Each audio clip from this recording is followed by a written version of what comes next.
En el Estado Social Democrático Constitucional se han agregado nuevas funciones. Entre estas podemos encontrar la protección de las libertades, la protección de la víctima y, por supuesto, la reinserción del imputado en la sociedad. Debemos acotar también que se ha limitado el poder de castigo del Estado. Evidentemente, en el derecho procesal penal, luego de la consecuencia de la prohibición de la doble tutela, debe primero confirmarse la existencia del delito para que pueda actuarse bajo los renglones de la constitucionalidad y las leyes. De esta manera, el derecho constitucional moderno a la defensa de las libertades en el ámbito del derecho procesal penal lo que hace es imponer que deba declarársele la libertad a la persona que es inocente y que para que pueda declararse culpable primeramente tenga que demostrarse y llegarse a unos extremos de prueba y de garantía. Es tan así que el propio proceso penal cuenta con unos mecanismos los cuales sirven para proteger y garantizar las libertades individuales de las personas. Algunos de estos mecanismos son muy comunes para nosotros y hemos escuchado alguna vez de esto. Tenemos la tutela judicial efectiva, la presunción de la inocencia, el derecho a la defensa y todo lo que engloba el debido proceso. Así pues, el proceso penal en la actualidad ha asumido el reto de consolidarse como un garantista de los valores, libertades y las garantías constitucionales. Esto puede entenderse de la siguiente forma. El proceso penal lo que busca es convertirse en un medio para hacer efectivo la tutela de estas libertades y garantías las cuales establece nuestra norma suprema. Cuando hablamos de estas libertades nos referimos a las de todas las personas, no específicamente las del imputado y los derechos que éste tenga, sino también los derechos de la víctima, puesto que sobre ella recayó una acción que vulneró sus derechos. En el proceso penal, cuando por la imposición de una norma ocurre que como consecuencia tenga la imposición de una pena, esto debe entenderse también como que tiene una finalidad pedagógica. ¿Por qué quiero decir pedagógica? Puesto que lo que busca es la reinserción o rehabilitación del imputado para anexarlo nuevamente a la sociedad luego del cumplimiento de la pena. Para ello, debe arbitrarse entonces una serie de medidas alternativas, las cuales buscan, digamos, de alguna forma, anexar o retraer lo que es ese daño que causó esta persona y de alguna forma resarcir el daño con la sociedad. Para ello se busca aplicar medidas diferentes a la provisión de penas privativas de libertad en los casos en que se puede aplicar. Esto es cuando se puede sobreseer una causa dependiendo las razones legales lógicas que se puedan aplicar según sea el caso. Ahora bien, debemos entender que el derecho procesal penal es ese aspecto dinámico del derecho penal. A su vez, es un conjunto de normas jurídicas que se encargan de regular el procedimiento penal, a su vez en conjunto o en los actos particulares que lo integran. Como ciencia, esto es una disciplina jurídica encargada de proveer el conocimiento teórico, práctico y técnico para así determinar la aplicación de la norma, lo que es jurídica procesal penal, y a su vez regular el inicio, desarrollo y conclusión del proceso penal. El proceso penal además constituye la realización del ius puniendi, con el fin esencial de buscar la verdad y la veracidad de la justicia. De manera que la finalidad del derecho procesal penal es comprobar o desvirtuar la existencia de un delito siempre y cuando la acción penal no haya prescrito, así como esclarecer o determinar la responsabilidad penal del procesado, condenándolo o absolviéndolo de su acusación. De esta manera, archivando su proceso siempre y cuando se demuestre la no responsabilidad durante la investigación. Por eso queremos invitarlos a que se pongan cómodos y a que nos acompañen a disfrutar de este excelente material del mundo del derecho, en este podcast que iniciamos desde la investigación a la sentencia en el proceso penal. Nosotros somos estudiantes de quinto año de Derecho y los invito a que se sienten y tomen su tacita de café.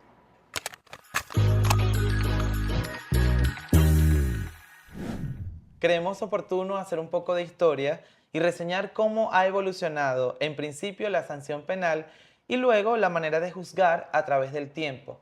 Es por ello que en el inicio de este podcast me acompaña una colega que ella nos estará ahondando un poco sobre este tema para el conocimiento de todos y así disfrutar de, en principio, lo que es el proceso penal. Bienvenida, Deilimar Machuca. Muchas gracias, Moisés. Es gratificante para mí estar aquí con ustedes hoy acompañándolos para compartir un poco de esos conocimientos que tengo acerca de un poco de la historia, de cómo ha evolucionado la sanción penal a través del tiempo.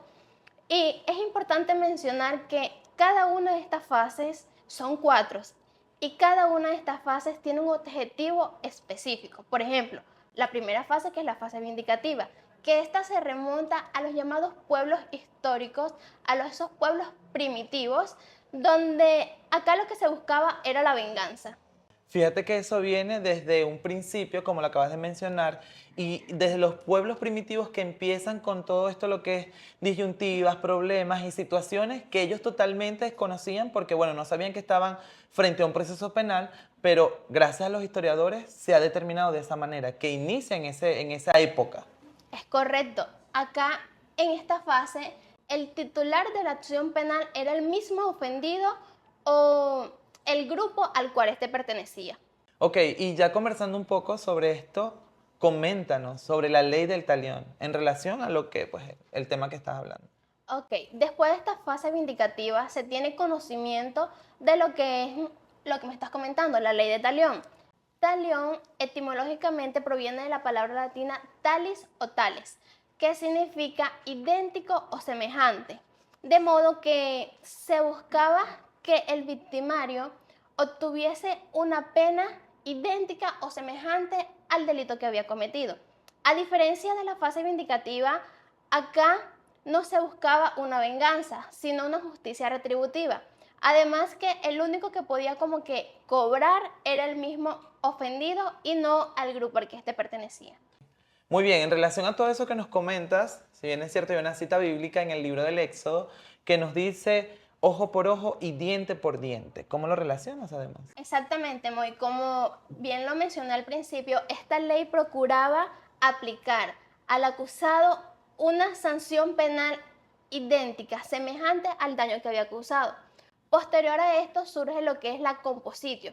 La compositio es esa transacción que hay entre el infractor y la víctima o el grupo que éste pertenecía. Más que todo era una indemnización de cosas u objetos hacia la familia o al clan al que éste pertenecía. Posterior a esto de la compositio surge lo que es el abandono nupcial, que según mi criterio este es como que esa fase que yo considero más cruel, ya que en esta fase se entregaba al victimario, a ese clan, a ese grupo o a esa víctima para que éste hiciera con él lo que él quisiera. Entonces, ¿cómo llegamos a lo que es el ius puniendi dentro de todo esto?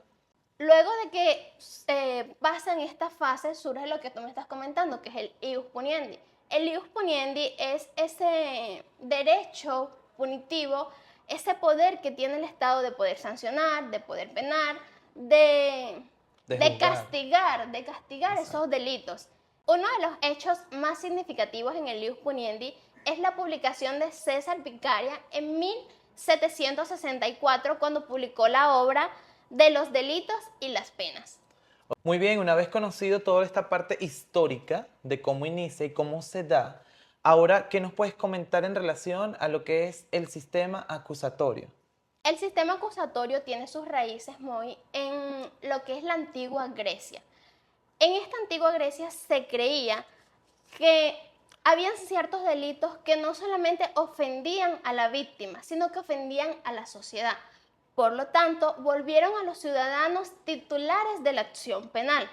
Luego de esto, Roma toma este sistema y lo perfecciona, agregando lo que es la carga de la prueba para quien acusa y además la igualdad entre las partes. Vale decir, es muy importante resaltar que actualmente hay países que utilizan este sistema y lo han amoldado a la época y a la cultura. Muy bien, y es de saber que como dato curioso, la fuente actual más perceptible de esto que estás mencionando, de este sistema, pues tiene que ver con lo que es el common law o el derecho común, que también esto es un derecho anglosajón aplicado desde la Inglaterra medieval. Es importante también conocer esto, además que en tu opinión, ¿cuáles son esas características fundamentales de este sistema. Del sistema acusatorio, la primera característica fundamental es que el juez solo posee la función de juzgar. Además de ello, que el investigador o ese ente investigador es el Ministerio Público. En tercer lugar, tenemos que el juez no puede proceder de oficio. Así se haya cometido un delito frente a él, él no puede proceder de oficio. Lo más que puede hacer en ese caso es exhortar al Ministerio Público para que investigue. Otra de las características de este sistema acusatorio es que es un proceso oral, público y contradictorio. Y por último, que es lo que yo considero la característica más relevante, es que predomina lo que es la presunción de inocencia. Muy bien, mira, agradecido contigo por todo este conocimiento, por compartirlo con nosotros y también con todas las personas que están viendo este podcast, porque es importante conocer la génesis de todo esto para luego su aplicación. Es correcto. En el segmento anterior estuvimos conociendo un poco sobre la historia en relación al sistema de juzgamiento. Esta parte no es la excepción y seguimos ahondando un poco ahora en lo que será el sistema inquisitivo. ¿Cómo fue? Parte también de la historia de este proceso y es por eso que me acompaña mi colega María Ángel Castillo para conversar un poco acerca de este tema. Bienvenida, María Ángel. Gracias, Moisés, por invitarme. Muy bien, ¿qué te puedo decir? El sistema inquisitivo en realidad nace con la caída del Imperio Romano. Algo que llamaba también la atención, que no todo el mundo podía estar públicamente ofendiendo a una persona que era de alto, tenía un gran Como estima un en la gran sociedad. rango, un gran Sí, rango. no podía, porque también era acusado por el sistema inquisitivo, pero con una condición de que era igual que un homicida. Esto no tenía oportunidad, podía morir automáticamente. Pero ahora, hoy día, ¿qué es el sistema inquisitivo en realidad? El sistema inquisitivo hoy día es el juez, es quien investiga. Él por oficio inicia el proceso. Investiga, ve cuáles son los hechos, lo lleva él mismo en el proceso. El reo, el imputado, no tiene la oportunidad de presentar prueba porque para el juez sencillamente le está atrasando el proceso. Entonces, el imputado se ve indefenso ante esta sociedad, ante este sistema, perdón. Esto era lo que ocurría con el sistema inquisitivo, digamos, a donde se podía dominar. Venezuela estuvo hasta antes de 1998 con este sistema inquisitivo, con el Código de Enjuiciamiento Criminal. Y era, María Ángel, bastante drástico porque, bueno, todo a lo que se afrontaba el reo no es lo que estamos acostumbrados a ver en la actualidad. Correcto. Ahora, esto también contaba con unas fases. ¿Cómo eran esas fases? Estaba el sumario y el plenario. Sin embargo, quiero que entienda algo, que en Venezuela, hasta hace muy poco, el sistema inquisitivo estaba dominado aquí. Era un proceso que dentro de ese, digamos, código de enjuiciamiento criminal, lo que había era un sistema inquisitivo.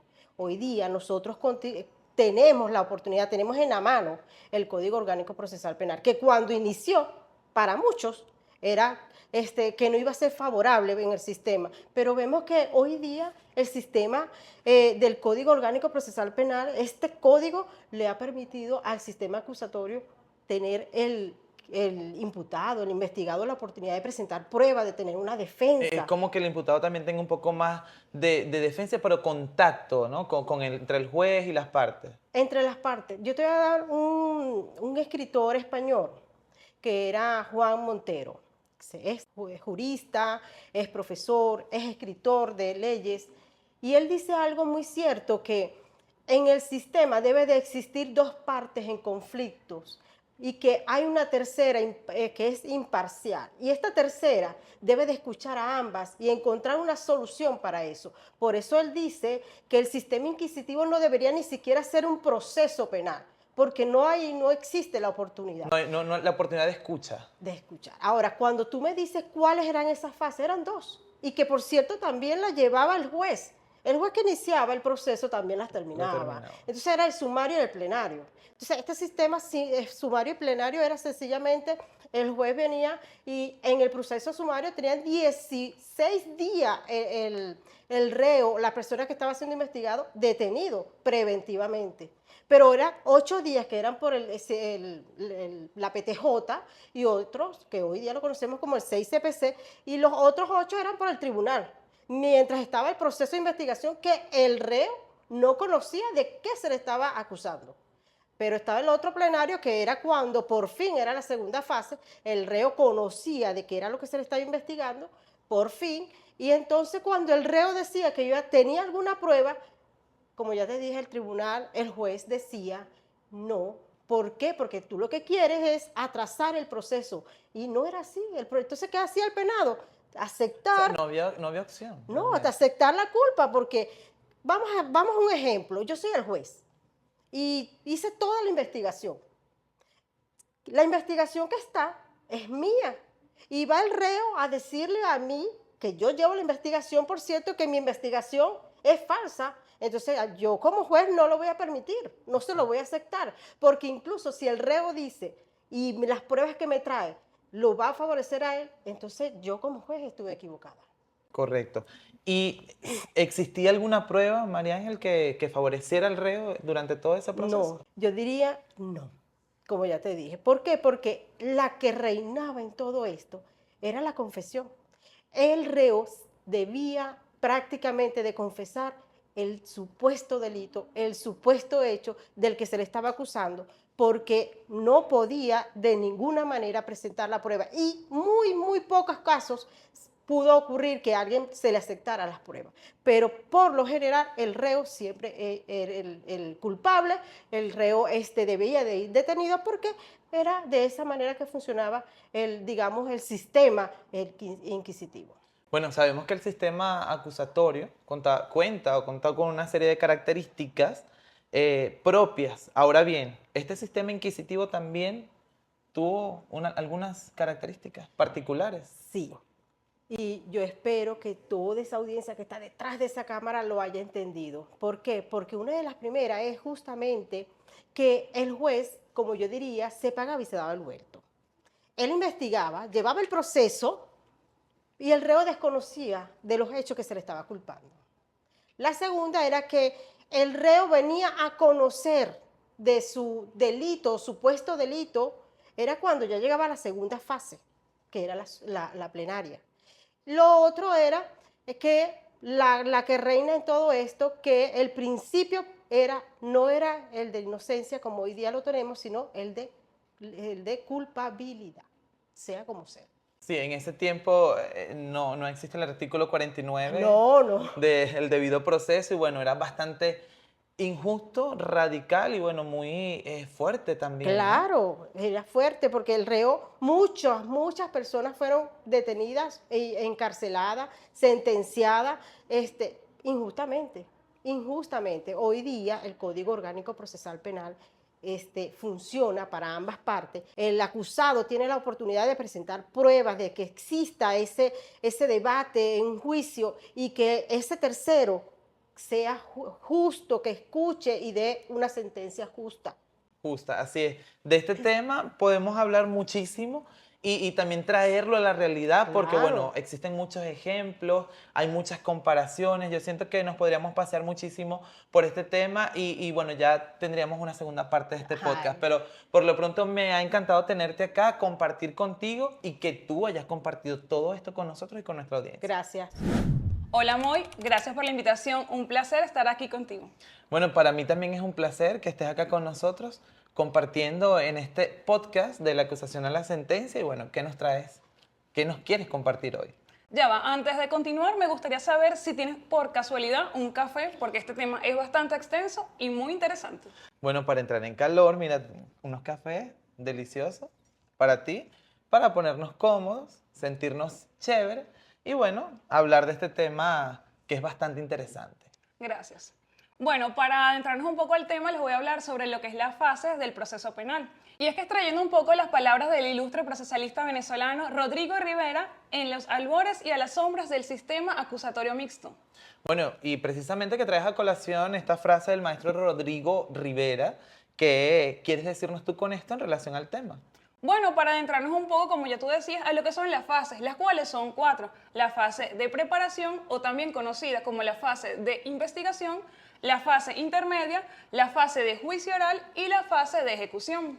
Ok, en ese orden que me mencionas, el orden de las fases, ¿es realmente así o existe otro orden o se puede mencionar de cualquier forma? No, este es el orden. Justamente la fase de investigación, como su nombre lo indica, es el inicio de la preparación para el proceso. Entonces, ¿nos cuentas de la primera fase? Para que esta proceda, existen 3 modos que están debidamente establecidos en nuestra norma adjetiva, y los cuales son de oficio, denuncia o querella. Una vez finalizada esta investigación, el fiscal del Ministerio Público deberá emitir su pronunciamiento de acuerdo a los 3 actos conclusivos establecidos en la norma adjetiva. Este tema realmente se está volviendo muy interesante, María. No sé si quieres un poco más de café o quieres continuar compartiéndonos este tema en relación ahora a los actos conclusivos. Claro que sí, Moisés. El primero de estos es el archivo fiscal. Este consiste en el pronunciamiento del fiscal del Ministerio Público cuando en la investigación no hay los elementos de convicción suficientes para acusar o sobreseer. Entonces, es aquí con el archivo fiscal donde se termina todo o esto continúa de alguna manera. No, bueno, podríamos decir que aquí se hace una pausa, porque al momento que surjan nuevos elementos de convicción se podrá reaperturar este proceso. En segundo lugar, tenemos lo que es el sobreseimiento, que este es solicitado por el Ministerio Público cuando durante la investigación no surgen los elementos necesarios para realizar una acusación fundada en contra del imputado. Cierto, esto lo he escuchado de alguna manera y según mis conocimientos, este procede de acuerdo a algunos supuestos. Claro que sí, Moisés. En el artículo 300 del Código Orgánico Procesal Penal se establecen los supuestos. Por ahora les voy a mencionar 2. El hecho imputado no es típico. El hecho objeto del proceso no se realizó o no puede atribuírsele al imputado. El último de los actos conclusivos es la acusación, que a este se llega una vez ha sido agotada todas las vías. Y aquí entonces el Ministerio Público deberá dictar sus conclusiones basadas en 2 supuestos. El hecho ejecutado es señalado por la ley como un delito. Y el segundo es que la investigación arrojó un soporte serio para el enjuiciamiento del imputado. Una vez finalizada esta fase y emitido el debido pronunciamiento por parte del Ministerio Público, se dará inicio a lo que es la siguiente fase, que muy bien recuerdas cuál es, ¿cierto? Claro, esta es la fase intermedia. Exactamente, la fase intermedia.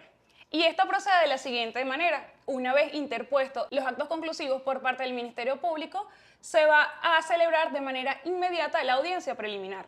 En esta fase, el juez de control deberá verificar que los elementos de convicción que han sido obtenidos sean con el debido proceso y que no hayan sido violentadas las garantías constitucionales. Una vez finalizada esta audiencia de rigor y ha sido admitida la acusación del fiscal por parte del ciudadano juez, se dará inicio al auto de apertura y esto le da inicio a la siguiente fase del proceso. Muy bien, gracias María por habernos acompañado, por poder también compartir tus conocimientos en relación a esta fase de investigación que es tan importante y es bueno la que inicia todo este proceso que ya iremos conociendo durante la transmisión de este podcast en sus diversos segmentos.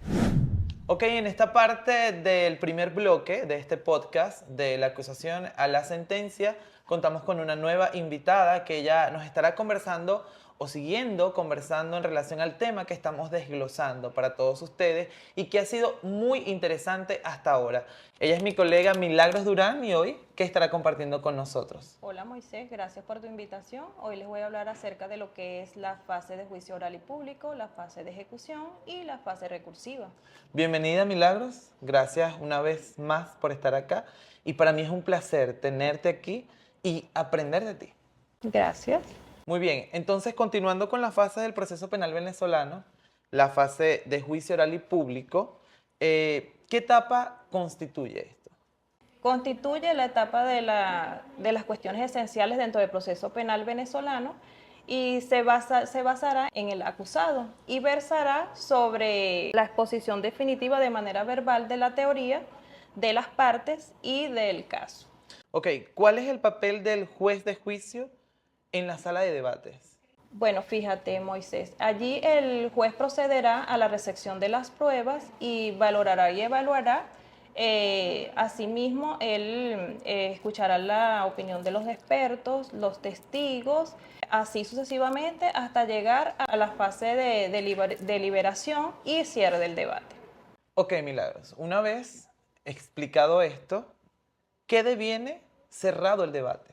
Se produce luego de ello el pronunciamiento del juez de juicio y se procederá entonces a absolver al acusado o en su defecto sentenciarlo de acuerdo a los hechos controvertidos.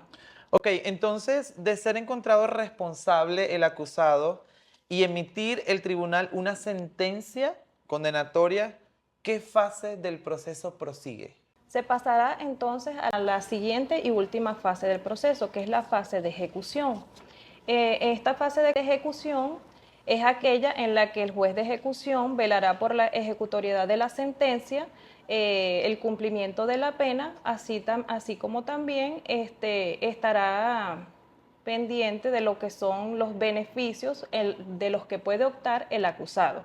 Ahora bien, si se presentara un caso contrario de que el acusado fuera absuelto, esta fase de juicio, pues no, de ejecución no procedería. Ok, entonces, ¿en qué momento del proceso interviene lo que es la fase recursiva?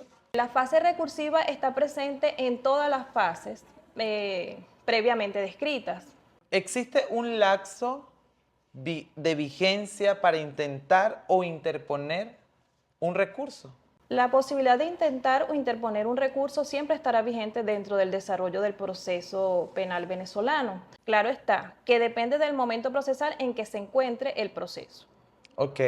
¿Se puede intentar entonces, Milagros, una apelación contra sentencia definitiva si no se ha celebrado el juicio oral y público? No, Moisés, no se podrá intentar, por ejemplo, una apelación de una sentencia definitiva si no se ha celebrado el juicio oral y público. Sin embargo, en un tribunal de juicio se podrá intentar lo que es la apelación de autos. ¿Y qué entonces, o a qué entonces te refieres con lo que acabas de mencionar en esto de los autos? Una apelación de auto es un recurso devolutivo y se presenta ante quien presentó la resolución y esta será valorada por un órgano superior. Ok, ¿y en qué parte del proceso se aplica esto de la apelación de autos? Esta apelación de autos se puede hacer en la fase preparatoria e intermedia del proceso penal venezolano. Ok, Milagros, muchísimas gracias por habernos acompañado, por toda esta información interesante del mundo del derecho en relación a lo que es el proceso penal. Gracias a ustedes también por habernos acompañado en este primer bloque de este podcast. Nosotros despedimos este primer segmento, pero quédense allí porque rápidamente inicia lo que es la segunda parte de este bloque con nuevos invitados y nuevos temas interesantísimos que les va a encantar.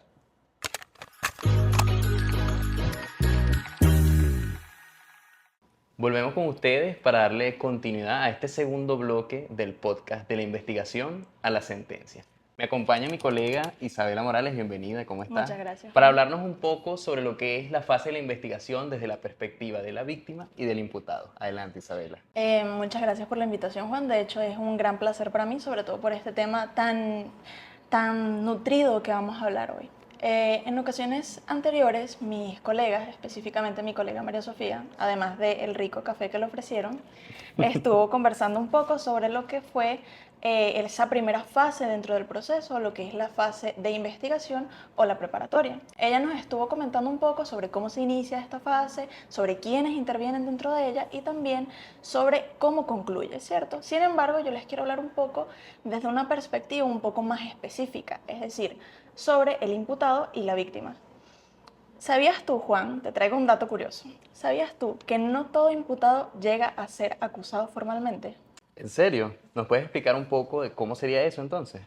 Pues bueno, si bien a ti te pueden denunciar o pueden incluso aprenderte por supuestamente haber cometido un hecho punible, es necesario que se active todo lo que es esta fase de investigación con la finalidad de que el fiscal encargado de llevar a cabo esta se encarga de conseguir todos los elementos necesarios para poder determinar si tú realmente fuiste partícipe de este autor o si ese hecho que se está tomando como punible es realmente un delito.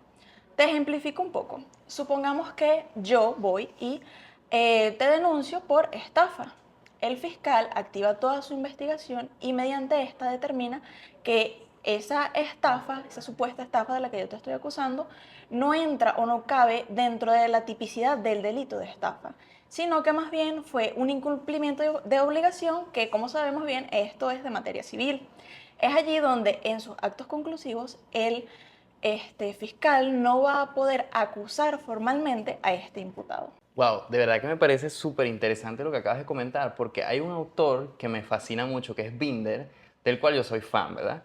Él explicaba que la fase de investigación es una actividad eminentemente creativa, y con lo que me acabas de comentar ahorita, básicamente lo que haces es reafirmar lo que plantea Binder.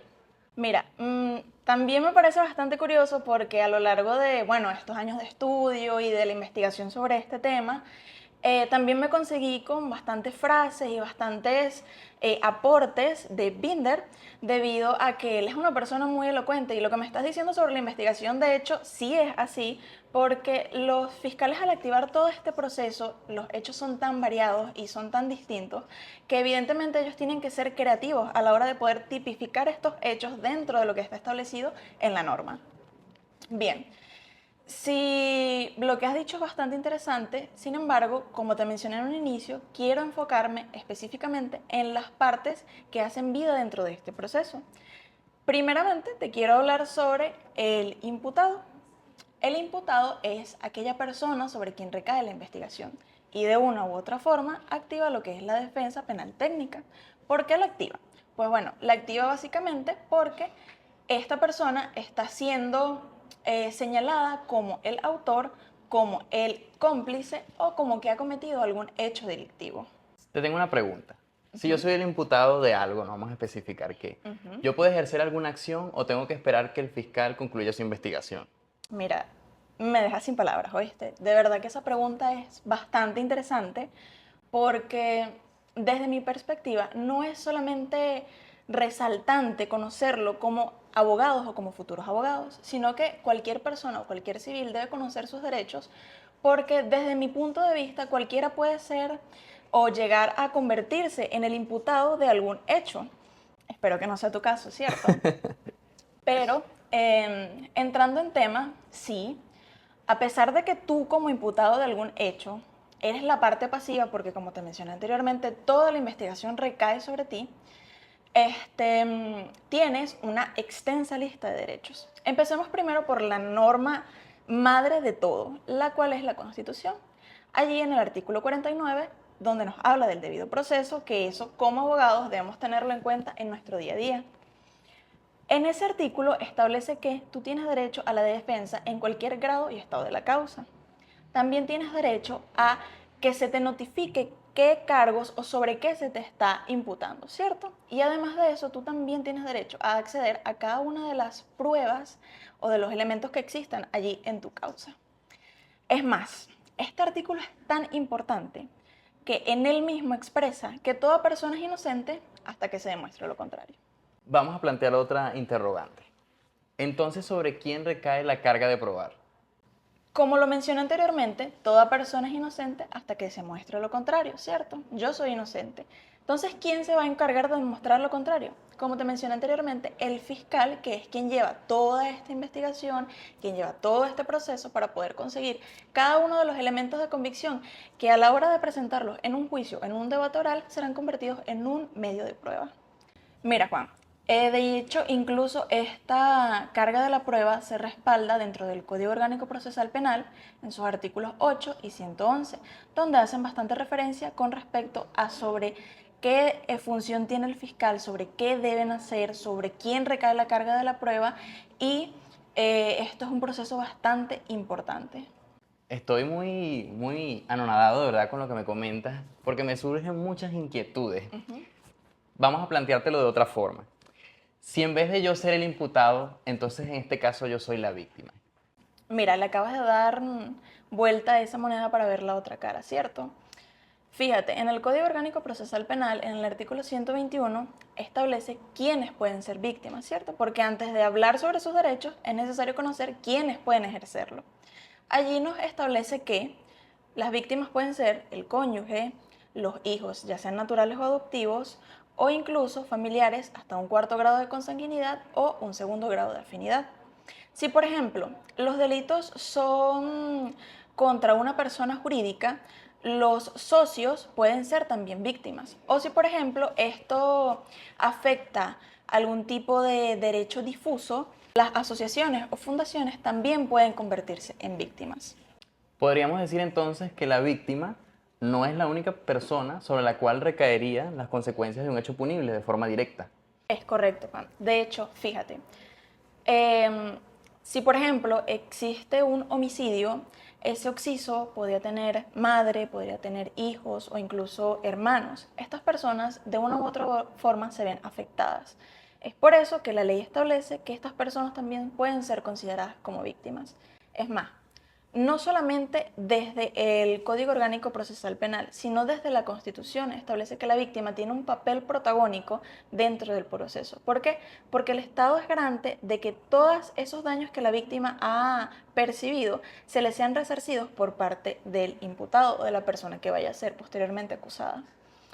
Es más, estábamos hablando anteriormente sobre los derechos que tenían el imputado, ¿cierto? Correcto. Y la ley y la Constitución es tan resaltante, es tan igualitaria, es tan perfecta, que a pesar de que tú hayas cometido un hecho punible y a pesar de que tú hayas afectado a una persona, ante los ojos de la ley tú eres garante de derechos, tú tienes derechos dentro de la ley y se tienen que respetar. Es decir, nosotros como futuros abogados necesitamos tener en cuenta que no estamos defendiendo una inocencia o una culpabilidad, sino que estamos defendiendo derechos. De verdad que impresionante, muy asertiva tu participación y nuevamente gracias porque de verdad que explicaste la situación desde la perspectiva de la víctima, del imputado, cómo se desarrolla ese proceso y de verdad que creo que nos ha quedado a todos muy claro cómo es entonces la fase de investigación desde la perspectiva de estas dos figuras que forman parte del proceso y que son el núcleo central del mismo. Continuamos nuevamente en el desarrollo de este tema tan interesante y asombroso y que para todos los que hacen vida en el estudio del derecho es fundamental entender cómo funciona el proceso penal desde la óptica de la investigación y para eso tenemos aquí a nuestra colega Rita Ortega. Bienvenida, muchas gracias por estar aquí. Buenas, colega. De verdad que para mí es un placer inmenso poder estar aquí y disertar sobre este tema tan maravilloso y profundo como es la investigación penal, debido a que este es el pilar fundamental de cualquier sistema de justicia en todas las sociedades. Debido a que la investigación penal es aquella pesquisa que se realiza en la fase preparatoria y esta se encarga de investigar o recolectar esos elementos de convicción para que el fiscal pueda emitir un acto conclusivo y a su vez pueda inculpar o exculpar a un imputado. Como lo planteas de esta manera, ¿cuáles dirías tú que son los actores principales en este momento procesal? Tenemos varios, como es el imputado, la víctima, el fiscal del Ministerio Público, los cuerpos de investigación y el juez de control. Ahora que mencionas el juez de control, ¿qué función cumple el juez de control?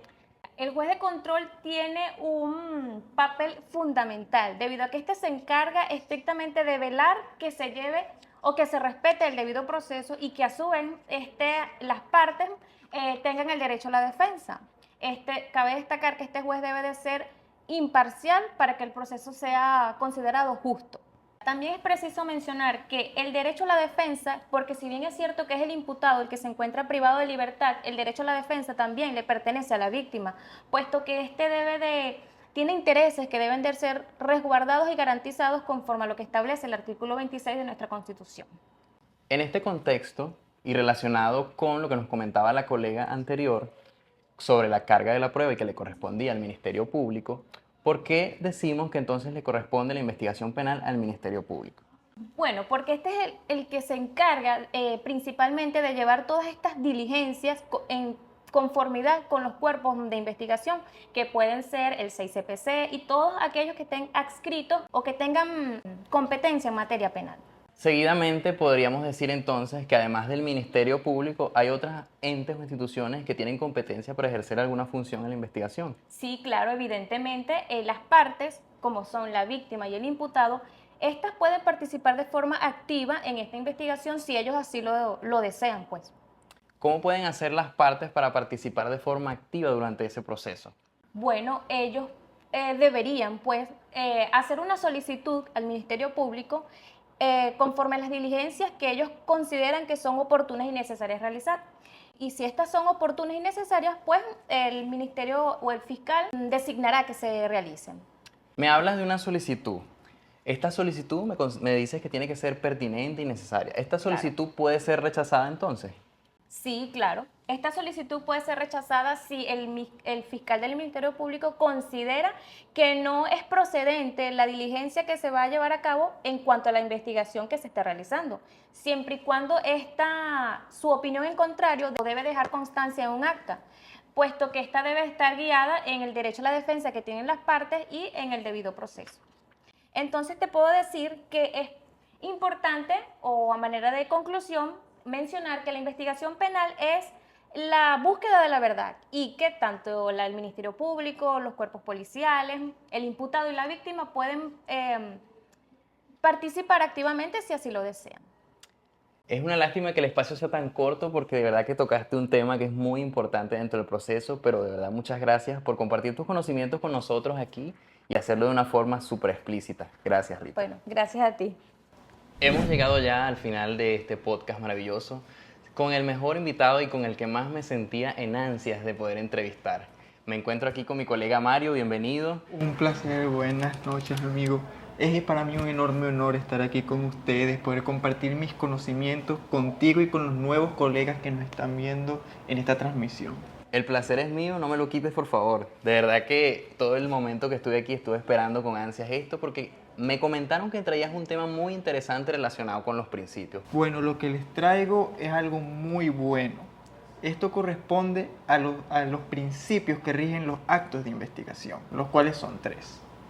Súper emocionante este tema y es uno de los principales porque debemos recordar que los principios en cualquier forma de derecho, ya sea rama de civil, materia penal, mercantil, etcétera, son los que rigen las pautas por las cuales se van a guiar las demás cosas.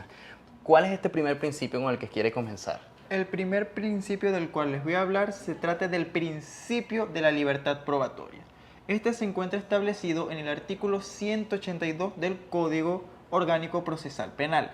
Este establece que nosotros, los abogados, como litigantes en el ejercicio del derecho, podemos valernos de cualquier medio de prueba siempre y cuando sea lícito para demostrar lo que queremos al juez, con el fin de proteger los derechos de nuestros clientes. Mario, ¿para estos medios de prueba existe alguna valoración pertinente? En realidad no existe ningún tipo de valoración preestablecido para esto, puesto que al ser el principio de libertad probatoria, nosotros podemos promover cualquier prueba que pensemos que sea pertinente y útil para que el juez pueda, según sus conocimientos, darle un valor a esta misma.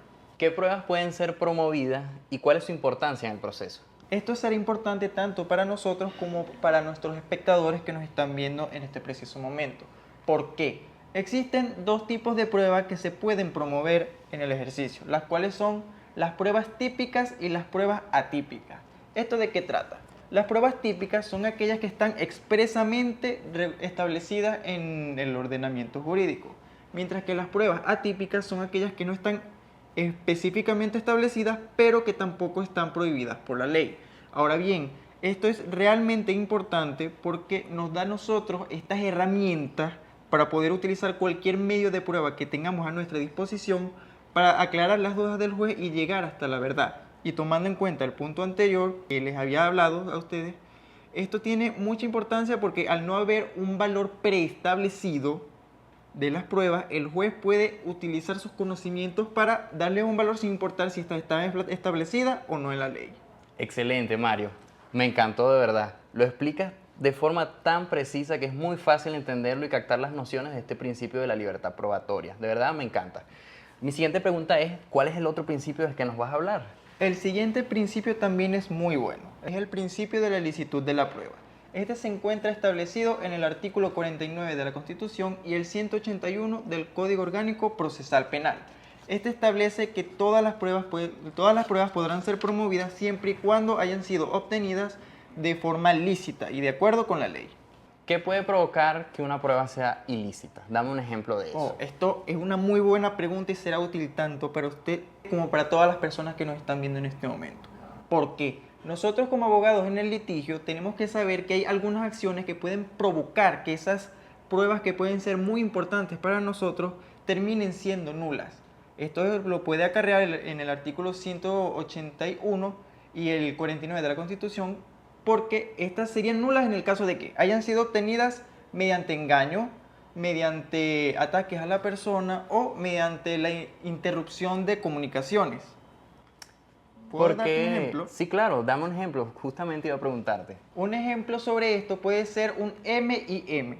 En inglés, ataque de man in the middle. En español, ataque de el hombre en el medio. ¿En qué consiste este tipo de ataque? En el que una persona está en el medio entre las comunicaciones entre el sujeto A y el sujeto B, obteniendo toda la información de allí. ¿Cómo lo llevamos al derecho? Si yo soy un tercero en un caso y al acusado le tengo algunas mañas, le tengo un enojo hacia esa persona y yo decido realizar ese ataque para interrumpir sus intercomunicaciones y sacar la información sin haber sido yo autorizado por un juez o tener los permisos necesarios para eso, entonces toda la información que obtenga de ahí deberá ser destruida porque lo obtuve de una forma ilícita y esa prueba quedaría siendo totalmente nula. Creo que con ese ejemplo lo explicas muy bien. Ya podemos entender lo que es la ilicitud de la prueba y cómo se configura a su vez. ¿Por qué dirías que es importante este principio bajo tu percepción? Este principio es sumamente importante porque este no solo asegura que todas las pruebas hayan sido obtenidas de una forma que esté de acuerdo a la ley, sino que aparte de proteger los derechos de la víctima, protege los derechos del victimario. ¿Esto por qué? Porque se le protege el debido proceso y la defensa hacia su persona. ¿Esto por qué? Porque también en el artículo ese del Código Orgánico Procesal Penal se nos establece que no pueden haber sorpresas en este litigio. Las pruebas deberían ser promovidas y evacuadas al momento y los lapsos puestos por la normativa, porque ahí estaríamos defendiendo lo que vendría siendo el derecho de la persona contraria a acceder a las pruebas durante el proceso, para así poder realizar su debida defensa. Muy pertinente tu intervención, pero ¿qué más nos puedes comentar sobre estos principios? El siguiente principio, ya para culminar, vendría siendo el principio de pertinencia. Este también es muy importante, porque el principio de pertinencia establece que las pruebas que serán promovidas y evacuadas deben tener una relación entre estos elementos y los hechos ocurridos. Su importancia radica en que al estas pruebas estar determinadas y al formar parte de lo que viene siendo los hechos, o sea, tienen una relación, esto puede tener un impacto significativo a la hora del juez decidir sobre este caso. Mario, creo que tanto a mí como a nuestros oyentes o espectadores nos encantan tus ejemplos. ¿Podrías darnos un ejemplo de esto? Otro ejemplo sobre Claro esto que sí. podría ser el caso de la violencia. Una prueba pertinente en este caso vendría siendo la experticia médico-legal de un médico forense, en la cual éste mostrará en dónde se encuentran cada una de las lesiones que sufrió la víctima durante su defensa en contra de su agresor. Espléndido, Mario. De verdad que muchísimas gracias por tu participación. Te centraste en un punto que para mí yo considero que es de los más importantes, como lo son los principios. Te lo dije al inicio, te lo vuelvo a repetir al final. De verdad que gracias por tu intervención. Creo que de esta manera llegamos al bloque final con este gran invitado que nos despedimos. Muchísimas gracias a ti por Mario. invitarme. Siempre un placer. De esta manera hemos concluido este maravilloso viaje a través de la investigación penal, sus nociones históricas y todas las fases que conforman este proceso. Tocamos aspectos importantes, nos relacionamos con los principios que rigen el proceso penal, el cual es un factor fundamental en el orden jurídico social. ¿No es correcto, amigo? Así es, por eso fue un placer gigante para nosotros que ustedes nos hayan podido acompañar a través de esta pequeña pantalla y disfrutar de todo este contenido que nos sirve de mucho durante el proceso pues, de vivencias de la carrera de Derecho, como también nuestra aplicación una vez graduados. Gracias a todos los que nos acompañaron Y también queremos recordarles que nosotros somos estudiantes del 5º año de Derecho de la Universidad Nacional Experimental Rómulo Gallegos y este podcast está bajo la asignatura de la materia Prácticas Jurídicas. Fue un placer para nosotros y esperamos volvernos a encontrar en un nuevo episodio.